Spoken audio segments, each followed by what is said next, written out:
Good morning. It is Wednesday, June 14th, 2023.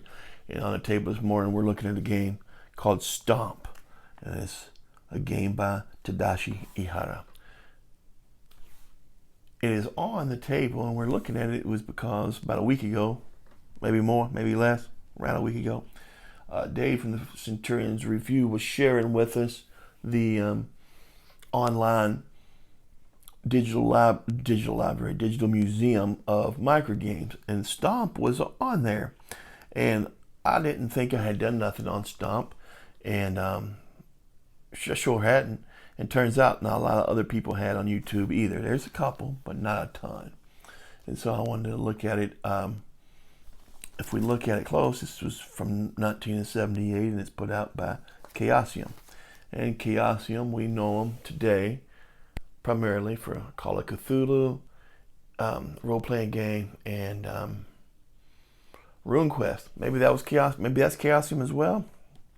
As a matter of fact, that's how we know Tadashi Ehara, his work on Call of Cthulhu RPG. But as most RPG companies were, if they were around at the dawn of role-playing games, they were war game companies, right?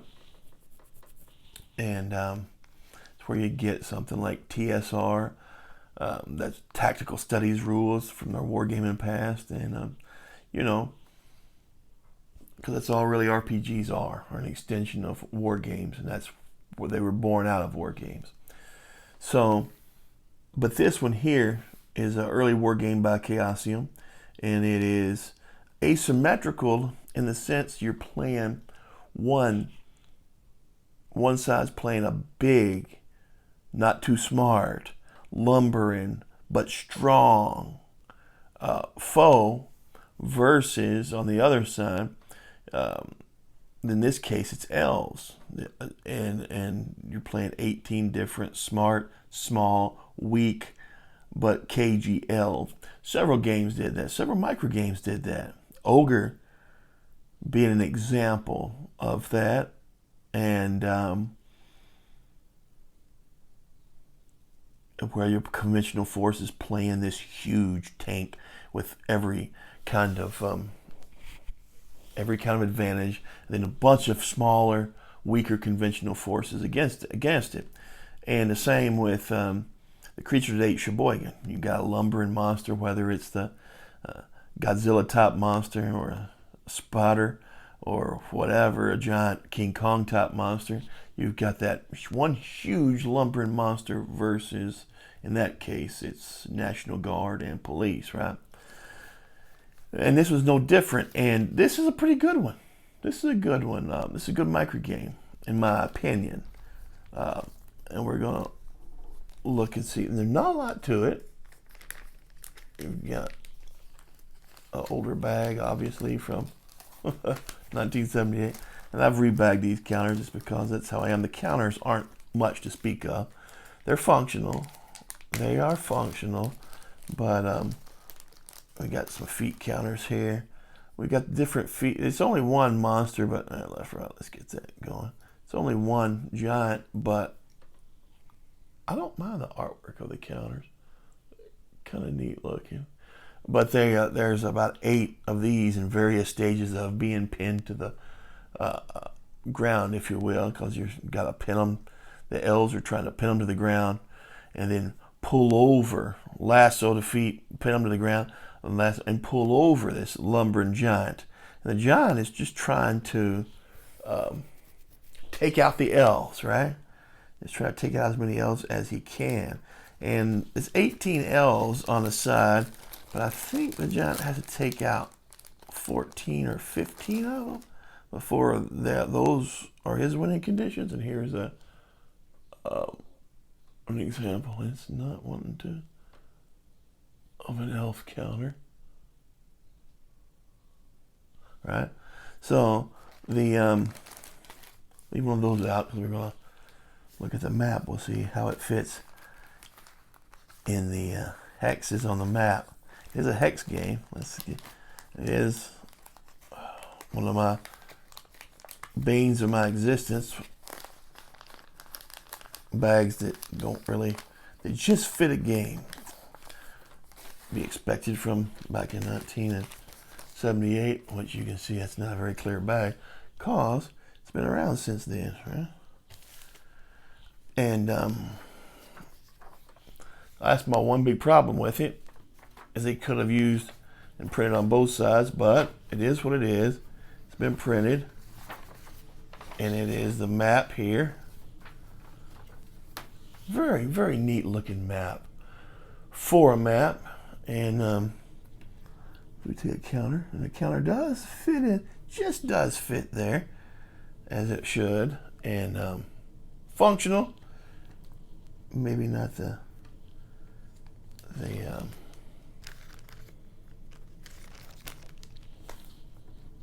best fit, but yet the map works very well, and it's a nice color map with a few different, with the pond and a few different garden variety.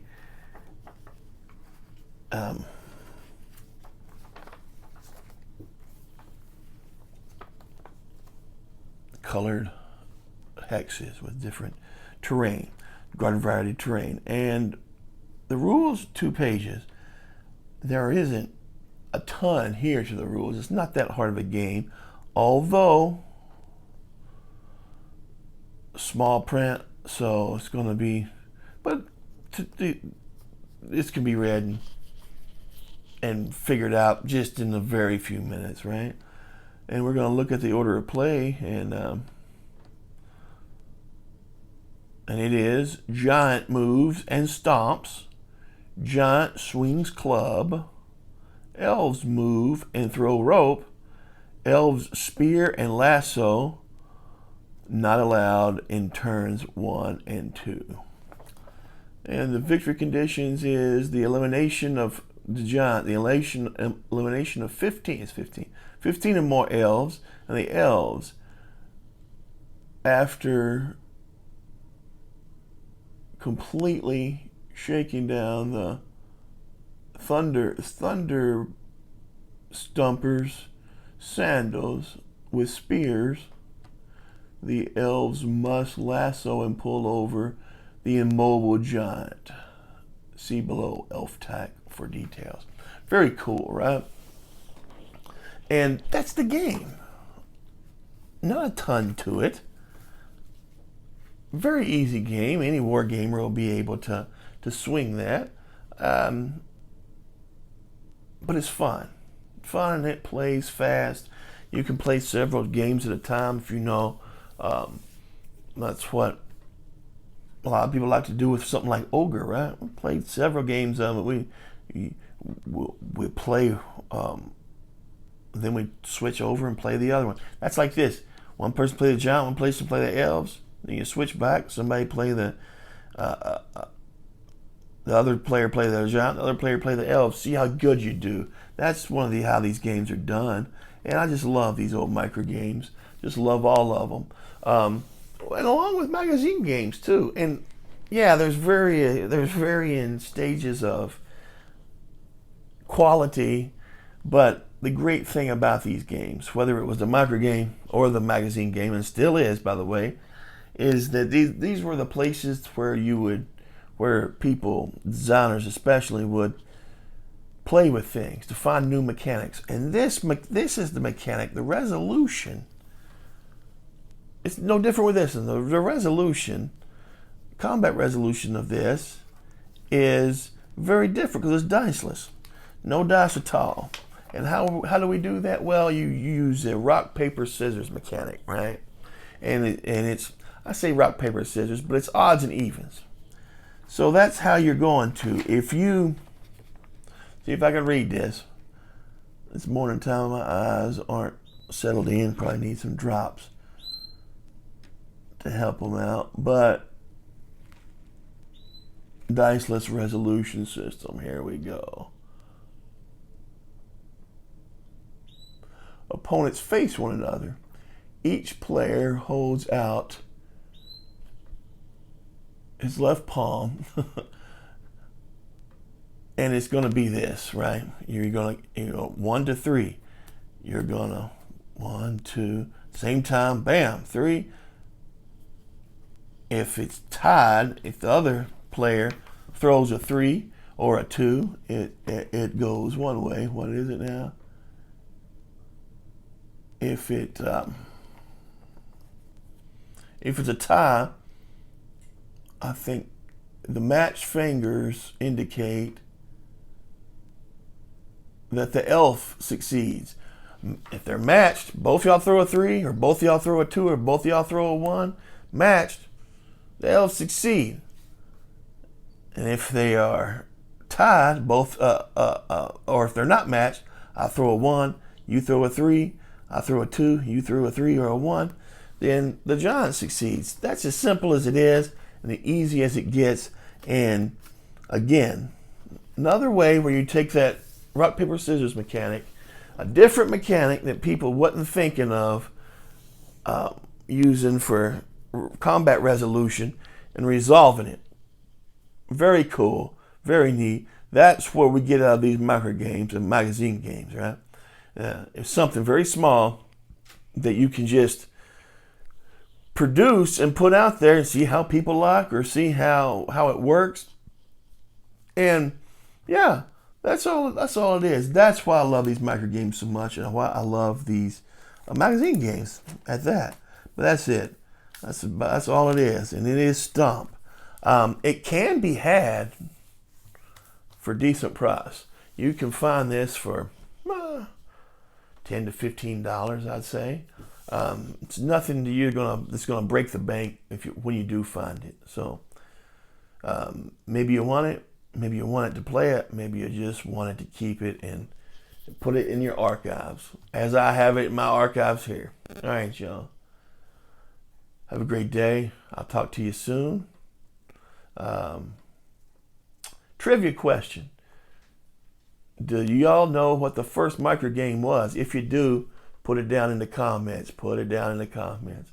Yes, I do. I came across it in my